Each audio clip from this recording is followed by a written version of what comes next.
Hoje no Jornal da Fé Real você vai conhecer os fatos históricos, bíblicos e linguísticos que ninguém tem coragem de mostrar. Antes de começar a assistir o jornal, deixe seu like, se inscreva no canal e compartilhe para alcançar mais pessoas presas na religião. A fé, sem dúvida, pode ser uma força incrível na vida de muita gente. Um porto seguro, uma fonte de propósito.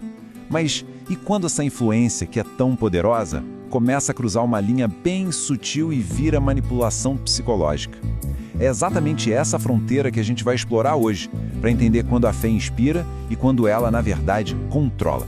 Olha só, essa observação aqui é o ponto de partida perfeito para a nossa análise. Ela resume aquela sensação que muitas pessoas têm de que tem algo a mais acontecendo ali, sabe? Não é só uma cerimônia. Parece que é uma construção toda planejada. E é exatamente isso que a gente vai desvendar. Como essa construção funciona.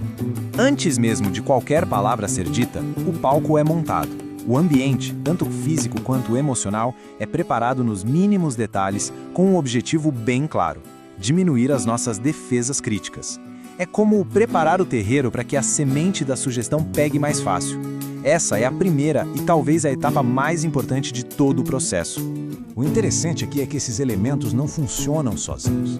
Pensa bem, a música começa baixinha e vai crescendo, crescendo. As luzes focam em um ponto, tirando toda a distração. Os rituais, de tanto se repetirem, criam uma sensação de conforto que quase desliga o nosso pensamento mais analítico.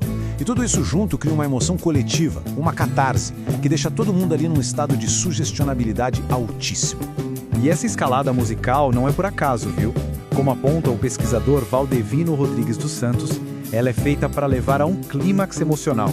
Esse pico de emoção muitas vezes é visto como uma experiência divina, um momento de êxtase, um transe, que acaba deixando as pessoas muito mais abertas para a mensagem que vem logo em seguida.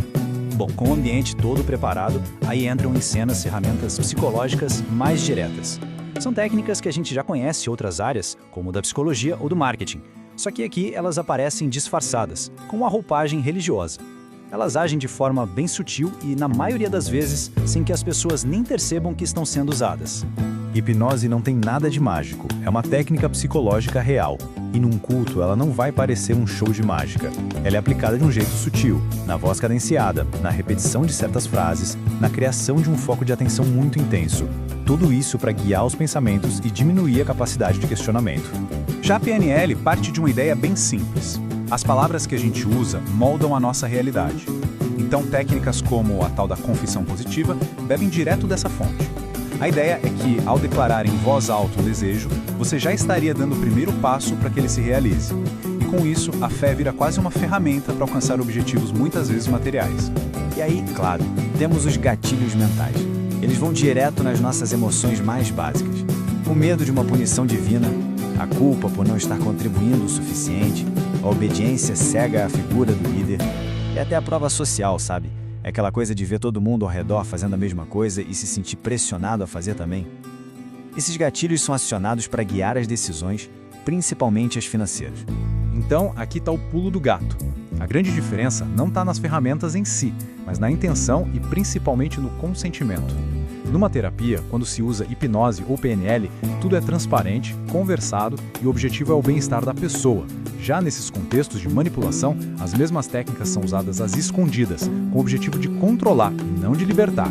E olha só que exemplo concreto e impressionante. O toque de Charcot é uma técnica conhecida de hipnose rápida de indução de transe instantâneo. Em alguns cultos, esse método é usado para fazer as pessoas caírem e o fenômeno todo é apresentado não como o que é, uma técnica psicológica, mas como uma prova do poder divino.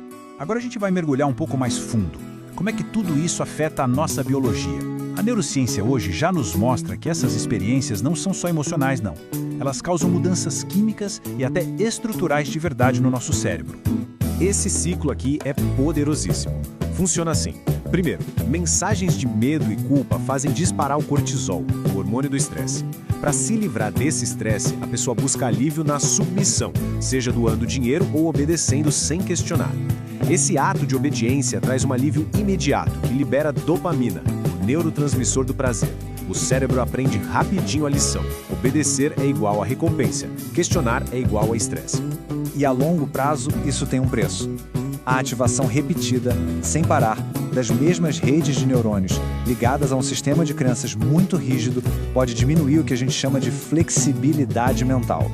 fica literalmente mais difícil para o cérebro pensar em outras possibilidades ou ver as coisas por outro ângulo. E quando a dúvida mesmo assim aparece, aí a pessoa entra num estado de dissonância cognitiva. É um desconforto mental gigantesco. A mente fica em guerra. De um lado, isso aqui não me parece certo. Do outro, mas me ensinaram que duvidar é pecado e serei punido. Esse conflito interno gera uma ansiedade e uma culpa enormes.